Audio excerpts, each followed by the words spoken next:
Okay, cool. Yay, we managed. So, hello, hello. Yeah, so we go live here to talk about my upcoming Australia tour, which I'm really excited about. And I would like to welcome very much some of my organizers who have managed on very short notice to come to this meeting. It was just an idea that I had a couple of days ago. So, hello, Terry and Marina and Anki. Hello. Hi, Bettina. Good to see you. Yeah. And yeah, so I thought we'll talk a little bit about this tour and yeah, to give people a bit an idea about what we do. This is the third tour, I believe, yeah, that we are organizing. Um, Wait a second. Okay, so now I think it should be, let me just have a look. It should be in gallery view. Yeah, now it's in gallery view. Exactly. Awesome. Cool. Now I can see this also on my iPad. This is cool. Yeah, so we are going to do another tour in March now, and we have, as it looks like for now, 8 clinics lined up. And I'm so grateful that Anke is organizing. Thank you so much, Anke. And you have done an amazing job for the last 2 tours. Everything ran like clockwork. And yeah, everybody could reach out to you with all the struggles, but also with the good things. We're improving stuff as we go along. And I already the first tour was such an amazing experience for me. And on top of being, in a country I had never been in and meeting all you lovely people, it was just a really incredible experience. So thanks. Thank you so much. Oh, you're welcome. I think it was also really nice meeting the person that we have seen online, which I also find was lovely that you actually met the person and had a good feel for the person that you were going to meet. So there were no surprises, I think, and everyone opened up their homes and you were an easy guest. So that also made the tour easy. So, and then of course, everyone was eager to see what it is to have you actually in real life, not just on the screen. So it was it was complimentary to all the online stuff that we have seen. But that was good. Thank you. Yeah, it was interesting to see everybody live in real life, but also I thought it was it's funny because you feel like you know people already, but you've actually never met them. So it's really, Yeah, that's what catching up with friends that you actually went, yeah, online friends. yes, Mm. yeah, absolutely. That's also what I think. Yeah, so maybe let's go through the tour dates. We are starting in Perth. That is the first weekend of March, 2nd and 3rd of March. This one is organized by Andrew Turnbull. You can find the dates also on my page and also on Anki's page. So if you have a look there, you can message all the hosts. We have put emails there, and also in case of the Perth Clinic, a registration form that you can have a look at. And then we go, so it will be really nice for me to start out in Western Australia because I will come from, I will just, spring will probably just start at my place, and I'm gonna go right to us, the time, how to say that the temperature difference can be, I don't know, 30, 40 degrees yeah, for me to go to Australia. So I'm very curious about that. And yeah, so we'll start out in Perth and then I'll go to Canberra, and the tour date is the 6th and 7th of March. So we'll have 2 clinics in Canberra, 6th and 7th of March and 9th and 10th of March. And as far as I know, there are spaces available still, yeah, for these clinics as well, the Perth clinic as well as for the Canberra clinic. So yeah, this one's organized by Leanne Shepherd. As I know many of you know Leanne, so you just reach out for her if you are interested to be a writer or a spectator. Then I'm going to Adelaide, so South Australia, so 13th and 14th of March. I'm going to be there. This is organized by Susan Costell. And yeah, Susan is also a coach, yeah. So, and these are mostly her regulars, but also spectators and writers are very welcome. Yeah, so please contact Susan. Then I'll go to Melbourne, and this one is organized by Lisa and Marina. Marina is also here. and this is going to be the 16th and 17th of March. So, and I'm really, really looking forward to that as well. Do you want to say a word or two about your clinic, Marina? Oh, would like to say that we're very excited to have you back again, and it's lovely that you're able to continue educating those of us who've already sort of started with your clinic tours, I guess. So we've got quite a number of people who've been before and are keen to see you again. So our rider positions are all taken, but we're opening a waiting list if anybody is really keen to bring a horse along. And we've got a couple of auditor positions available, and we'd love to see you there. Yeah, so very excited and keen to see what this clinic brings. Yes, we are lucky that everyone who organized already the first tour and also who was in the second tour is on board again. So it looks like I behaved myself. And yeah, Lynn was just asking for the link, Anke. I think Yeah, I'm just posting it. It just took me a while to find it. I think you posted already. Yeah, I think I did. Yeah, okay. Yeah. One of them, she might appear. There she is. Hello, Lynn. Lynn. Yeah. So yeah, Lynn is hosting the clinic, the last clinic at Sunshine Coast. So yeah, exactly. So when we continue with the tour, I'll be 20th and 21st of March. I'll be in Coffs Harbour, and this one's organized by Terry. Do you want to say anything about your clinic, Terry? I'm looking forward to it. It's going to be good. I think there's going to be a couple of other new people, as well as a couple of the oldies. I always like it when we get new people coming, because it means they get the chance, I suppose, to learn more of the academic art, and the more people that know, the better, I suppose. And I'd love lots more spectators. So the bigger the group that get to talk about it, more people know. So that's good. I have only one position left, but somebody's letting me know tomorrow whether they can get time off, because mine's a midweek clinic, obviously, a Wednesday and a Thursday. But apart from that, it's going to be fun. Yeah, it's unfortunately there are not so many weekends, so it is easier to make weekend clinics, but it's we need to do some midweek. Yeah, I'll be 2 months in Australia. At least we get to fund it all. Yeah, yeah, really nice. And I really like your little town, Glenree. Is that how you pronounce it?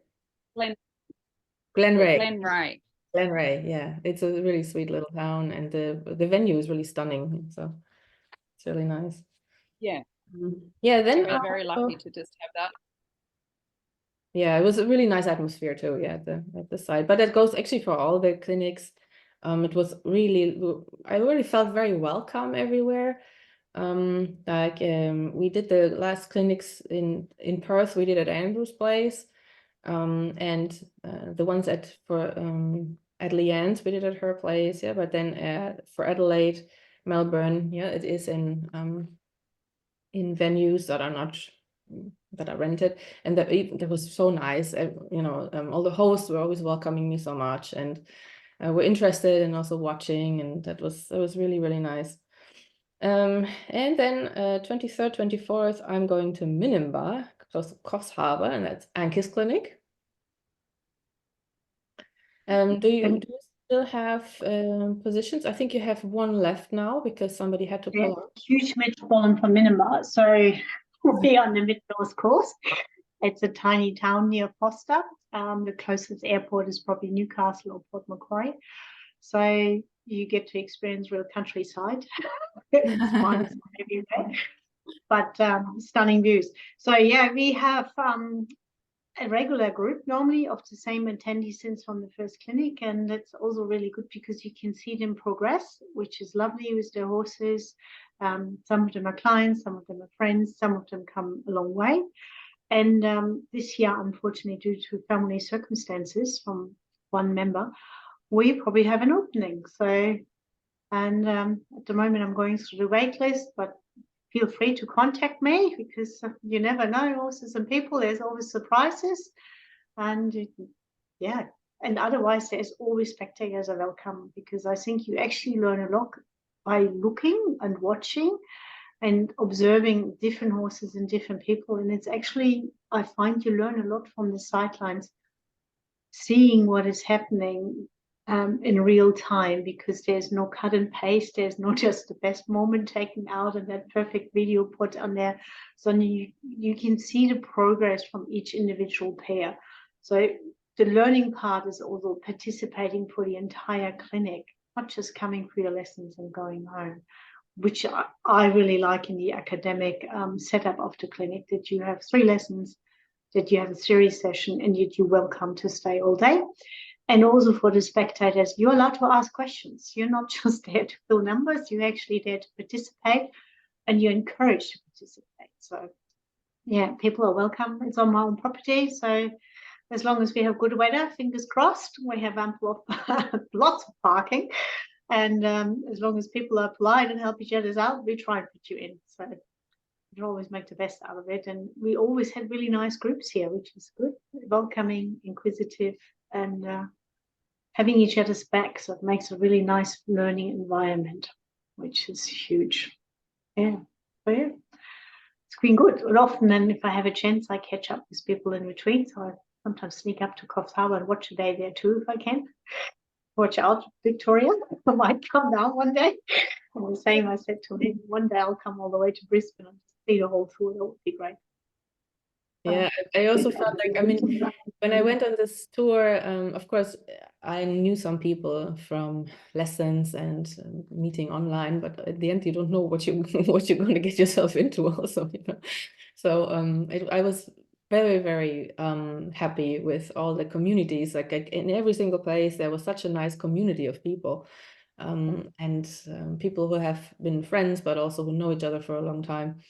And it was everywhere. It was just such a nice atmosphere. Yeah. So, and yes, I really encourage questions. And there's no question that's too silly or something, because it is important to understand and to be really clear about what you do. Because what I would really like is when I go home, that people are clear about what is it that they exactly do, what are the steps, what are the aids that they're giving, how much do they ask, when do they take a break, and so on. And it was on the second tour when I came back, with everyone that had participated in the first round, we were just able to continue the work. It wasn't like, oh, you know, I didn't know how to do anything and we start all over again. Yeah. But it was just like, okay, yeah, it looks good. Let's go to the next thing. And that I really liked that. Yeah. So, and then also because of the spectating, you see people go through different stages of the work. And then you also kind of get an idea about what could you do next with your horse. Yeah. What has to be in place before you start something, and so on. So for me, that's very important. And that's why the work might seem a little slow, maybe if you are used to other type of work, but in the end, it's not really, because you just understand better. You don't have to go back and go back and go back like 50 times. You just you might have to go back to something, but then you understand it, and then you move on. So yeah, and then we'll have 28th and 29th. I'm going to be at Lynn's place, Sunshine Coast, in Moon Mountain Sanctuary. I'm really looking forward to that one as well. Also, Lynn has an amazing place. A mixture of art and a herd of horses and extremely beautiful scenery. So it's really very unique. Do you want to say something about your clinic, Lynn? Well, it's sorry, I've just walked in from 34 degrees heat and running around after horses. So I'm dripping wet. But we're all looking forward to it. We've got a core group of friends who we've all been on the in-hand journey, classical dressage journey, for a number of years together. And I think one of the exciting things is to have you out here, Bettina, and your eyes on the ground. You're watching what we're doing, and it's fabulous. So a group of us have continued on doing your work in between the last clinic, which was the first clinic on the Sunshine Coast. And because my oldest Brumby has just been diagnosed with cancer, I've actually made the decision to retire Sakima. So he's not appearing at this clinic. So we do have a vacancy. And we may even have a second one, depending if I bring my Stalia Morello or not. So it would be exciting to have some other people that are interested in classical dressage here attend. And we're going to have a combination of groundwork in hand and written work at the clinic. And I think the wonderful thing with you, Bettina, is that you really don't care what you teach us. You start from where the person is interested. Some of us are passionate enough to say we want to start at groundwork right back at the beginning, then move on through. Some people at our clinic, you were helping them with their seat and writing, and they all said what an amazing experience it was to have it explained in a such fundamentally step-by-step process that they could get, and they saw the change in their riding and their horses after the clinic. So they're all coming again, and we're all looking forward to it again. So it'll be fabulous. Awesome. Oh, that makes me happy. Nice. Get red ears. Yeah, no, yeah, for me it's I work with what people want to work with.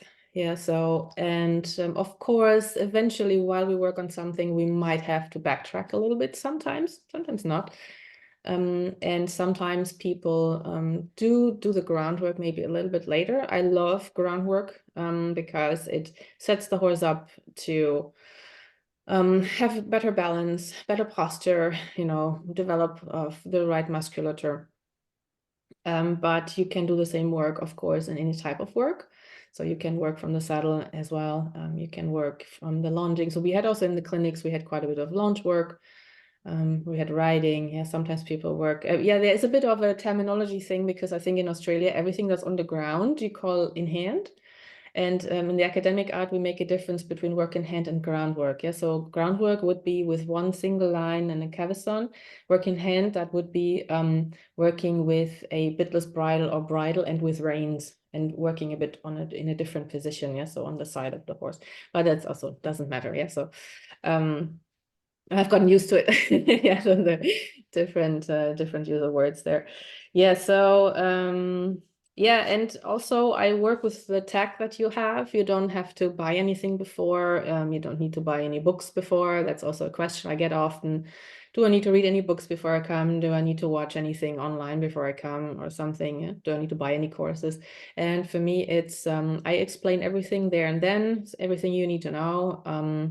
I'll start with where you're at. And yeah, like I said, because we always have somebody who's just starting and then some people who are a little further along. So people see different stages and yeah, different ways of working as well. Yeah, so I will also try to be honest with you. So if I think, for example, that maybe due to certain circumstances, something wouldn't be a good idea, I will say that usually. So because I think that's also my responsibility as a trainer. But I also really try to take everything into consideration, yeah, and your history with the horse, yeah, and everything. So I will not come in and say everything is bad, and you can't do anything like this, so you don't have to worry. We'll take it from where you're at, and try to, yeah, make things a little bit more clear, yeah, for you and the horse. If you have a cavesson, I think it's good to bring it because it is good to do the groundwork on a cavesson. It just really, I think it's the best equipment for working with correct bending, correct spinal alignment.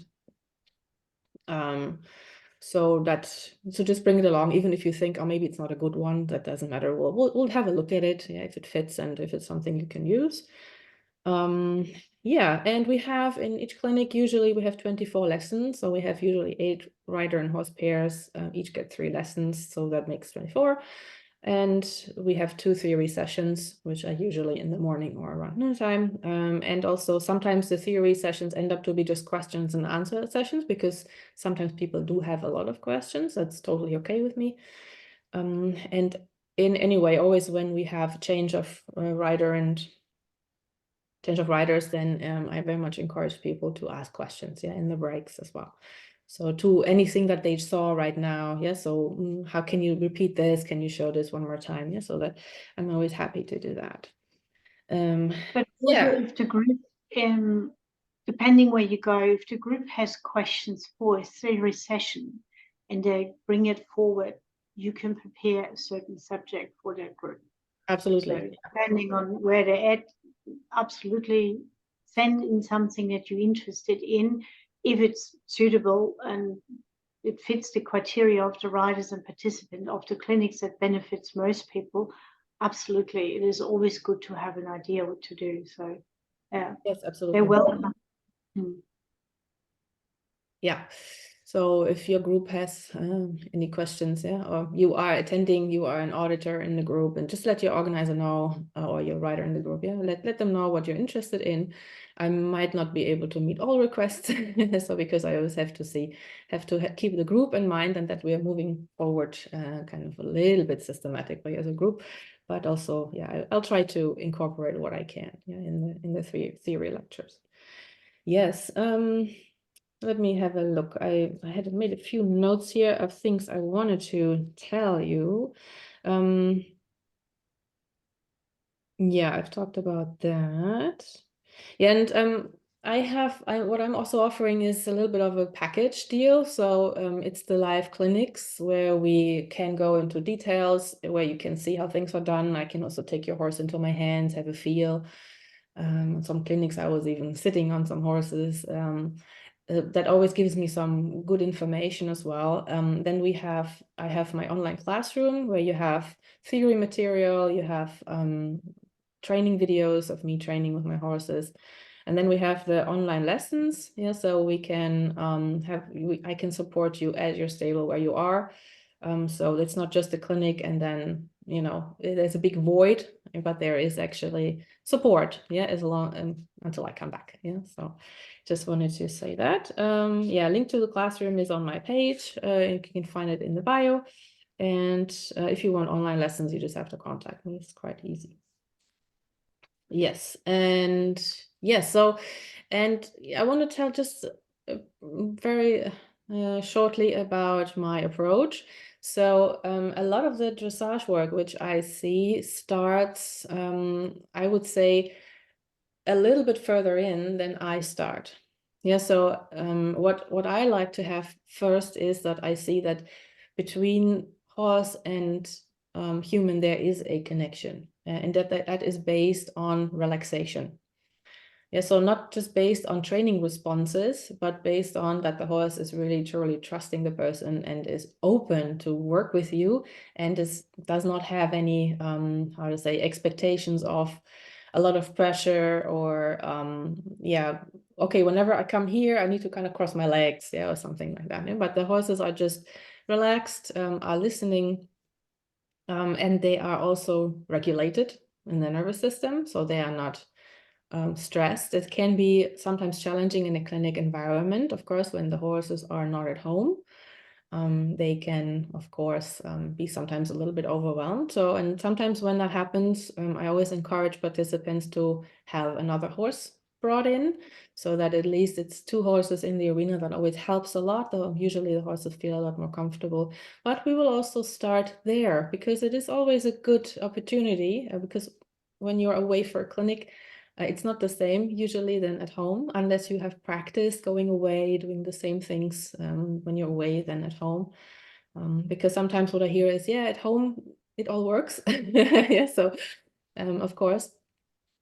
And one has to expect that when you come to a clinic, it's not going to be like at home. Yeah, so and it is also good to go out and practice. So when you, let's say, something that I hear a lot is, oh, I haven't done much with my horse in the last 2 years, but I thought this clinic would be a nice way to start. And yes, it will be a good way to start, but maybe not immediately with dressage exercises. But who knows? Some horses don't mind, but some horses, we'll have to first bring them into work again and also be okay in an environment that's not their home. Yeah, so I just want to say this, because it's not like you can pull your horse out and just bring it to the clinic and then, yoo-hoo, let's do shoulder in. And it can happen, but what I see a lot is that we then need to work a little bit on relaxation. So I often do, for example, leading training. I very much try to observe horses' thresholds, you know, the signals that they're sending out. And just by observing those, we can make the horses feel a lot more comfortable and connected, and they trust us more because they can trust that we see what's going on. Yeah, so we will not force them to do stuff that they are not ready to do. And when I When I'm confident that the horse can listen and feels good in the riding arena, then we'll start building up a communication with the horse. And this is something that I often also see not happening. Yeah, so that the horse is not clear about what are the aids. Often the person is not clear about what are the aids available and how exactly do they work. So what I do is I teach aids. So when I put my whip in this position, what does it mean? When I put it here, what does it mean? What is the reaction I would like to have from the horse? Yeah, that's something I find very important, because I want horses to understand, and I want people to understand the work and not just react. Yeah, so sometimes I see some people coming in and they just raise their whip and the horse performs all kinds of things, but not really understanding what they're doing, just reacting to things and not thinking, right? So I like to do things slow, because that shows me the horse is thinking. Yeah.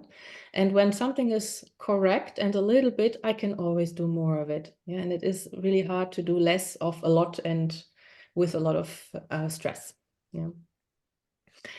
So I do spend, we do spend quite some time on educating aids, that the horse knows what is an aid for bending, how that we can move the shoulders of the horse, we can move the hindquarter in and out, so that we have a complete frame of aids around the horse and not just put it up against the wall and do exercises there. Yeah? And when we have this, then we come to exercises. So then we come to the shoulder in and the quarter in, the half pass and the pirouette. Yeah? So to be sure that we can build up these exercises, that it's not like just crossing legs, yeah, but we are combining those aids, what we have learned, and we take that state of relaxation into the exercises. And that's just how I look at that process. Yeah, so wherever you and your horse are at, that's where I'll jump in. So I'll see like, oh, okay, here's an aid missing, maybe. So let's talk about that, and that will improve what the things you can do with your horse. Yeah, or I'll see, the horse is not quite relaxed. It's maybe concerned about something. Maybe let's work on that, and that again will improve a lot. Yeah, so it depends really on where is the beginning, and I find that very important in each lesson to find a beginning with each horse and person right now. Yeah, in this lesson, not in the lesson last year or yesterday, yeah, or tomorrow. Yeah, but right now. And that's a work I really enjoy very much. Yeah, to see to how to help horses and people in this moment. Yeah, so, and for me, this is the beauty of the art of riding, because it's fleeting. You know, it changes all the time, and there are always new elements to it. And it is very much a work that happens in the moment. And that's why I love doing those live clinics as well, because sometimes, yeah, you buy an online course and you have the videos, but then also to get the live support with your horse is just, I think it's really, really nice. And to be able to do this work with other people together. So I very much enjoy the live clinics, although it's far. It's a long trip. And it is tiring, yeah, because we do 2 clinics a week. Yeah, so it's but I must say it gives me a lot of joy. Yeah, so, and I always come back, I feel like I'm kind of full of good impressions, you could say. Yeah, and I'm sitting on the plane with a smile. So it's I really, really love it.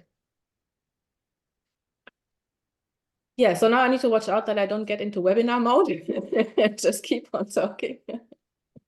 I was going to say too, with the live clinics and the online, the nice thing is that you have your online classroom, because you can look it up, what you learned, and sometimes go back a few steps and understand what you were doing. And then you can also forward a few steps and see what is coming next, why that was important, why you had to pay attention to detail and not just skip over and just, yeah, you do that later, because there's normally no later. When your horse has learned it wrong, you just go back and start again, and it takes twice as long to start again. That is really helpful, but it's also really nice having your live here, because my horses never look anything like they do in an online course. They always throw something in and have an idea of what else you could offer, which is never what you were supposed to offer. So that is really nice, and having the hands-on going, yeah, if you do this, or if you move a little bit out of the way, and remember your primary aid is your body, and you're actually standing a little bit in your own horse's way, or Remember that you can walk fluently too. So little things like that make a huge difference on your horse. So I think I like the online, but it never will completely replace the live. And we're lucky to have you here in person and get hands-on, which is huge. And then, of course, have the backup, particularly with your horse that throws in a curveball and goes, yeah, no, I don't look like that, so I do this. So, and then you can have your live lessons and they also come recorded, which is really helpful. So they're Yeah. good in between. Yeah, All the everybody gaps. welcome also to record their lessons on the clinics, of course. Yeah, so that you have something to look back to. And yeah, when we do online lessons, it's also possible to get the recording afterwards, so you can go back and look things up again. Yeah, absolutely. All right. All right, awesome. Yeah, so I'm very much looking forward to coming again. Yay. So it's not so long anymore, I must say. So also very much looking forward to a little bit warmer weather, I must say. For us, it's very cold right now. We have snow. Yesterday we had a snowstorm. Of course, in the moment when I got a hay delivery. So Okay, so you can bring some of your cold, because we're all sitting here with the aircon blasting, I think, and getting rid of the humidity. So bring some of your cold and you can take some of the warmth with you and be good. We just do a little quiet exchange and that will be perfect. Last time I brought a little bit of rain to some places, so maybe Hopefully not too much, because you're coming in the rainy season, so you don't want to. We like dry weather for the clinics. It makes floating easier, and also it's more pleasant. Awesome. Cool. All right, ladies, thank you so much for joining me. Spontaneous. I think we should just say one more time the dates, because there's a few dates that we have, and this time you're really lucky because you actually have spaces available. So we're starting off in Perth with AMT A Question, which is Andrew Turnbull. He is a coach. He has availability. The clinic is on the 2nd and 3rd of March. And then from there, we're going towards Canberra. It's held in Anime Equine, which is Leanne Shepherd. There are 2 back-to-back clinics. And again, there's spaces available, which is highly unusual because they're very quickly snapped up. From there, we're going straight to Susan Cattell. And Susan, you're watching. Yeah. Here. And I think she also has some spaces available. That is the clinic on the 13th and 14th of March in Adelaide. From Adelaide, then we're going to Victoria. Lisa is here, Lisa Roper. No, Lisa is not here, Marina is here. And I think you are lucky you have full house, but you welcome spectators and you run a waiting list, because with horses and people, I don't want to jinx it, but I've run enough clinics that you never want to hear the unexpected the day before, and you might have a lucky person that then sends you in. From there, we're going straight to Coffs Harbour, which is Terry. Terry is also a qualified saddler, so that is often nice having good eyes on the ground in case you have tech questions. Yeah, that's At the moment, there's one spot available, which is probably under negotiation. The person might jump on it and not think about it anymore now. And from there, you're coming on to me, to Minimba, the Mitchell Moreland of Minimba, on the 23rd and 24th of March. I have at the moment one spot available. I'm happy with spectators if you want to come, because I think you learn a lot, and at least it's a really good way of getting an introduction into the academic art of riding. And the lucky last, actually on the Easter weekend, is Lynn Scott in sunny Queensland. And she also said, for unusual reasons in her herd, she has a spot available. So that is a full clinic tour. That's 8 clinics to choose from. And I think then we unfortunately have to send Bettina home. We try very hard to convince her that Australia is nice. I think somebody offered a pet kangaroo. So far, that bribery has worked, but we never know. We can keep on going. So, yeah, so that's the full clinic tour. There's 8, and hopefully we get lucky and get a spot, and we're lucky we will see you. So that would be really nice. Yeah, and if any of you want to organize a clinic, let Anke know. Maybe we'll be able to fit it in autumn. Yeah, keep it in a little bit longer. Always good. And yeah, let's see. They're working hard on me. I must say. Well, it is just how to say, it's just such a pleasure. I think Yeah. it's just the right way of saying it. It's just such an extreme pleasure. I just have a really It's good. just, we know it's a long way for you away from your ponies and from your life at home, and it's not that easy packing it all up. It always looks great on paper. It's easy. Paper is patient, and when you actually sit on a plane and you stored all the hay bales for a month and Yeah. got all the hoops ready until you're returned, you also know that you got to be back, because otherwise they miss you a bit too much and might fall apart. So not really Yeah, fall no, apart. absolutely. They're Okay. looking forward to the regular human as well. What to do? I can't be into, not yet. I can't be in two places at the same time. So. All right, ladies, I'll let you go on with your evening, and thank you so Thank much. you. Thanks for organizing us. If everyone has, somebody has a question, just type it down in under the video and we'll get to answering it. And if you want to participate in any of the clinics, contact the hosts. I posted the dates also on the page, and Anki has them on their page. So just find that post, and you have emails there from everybody, email addresses there from everybody, and you can just contact. All right, cool. Awesome. Thank you. Well, I'm so much looking forward to seeing you all live again. See you soon. See you very soon. Bye. Bye. Bye. Bye. It'll be fabulous. Bye.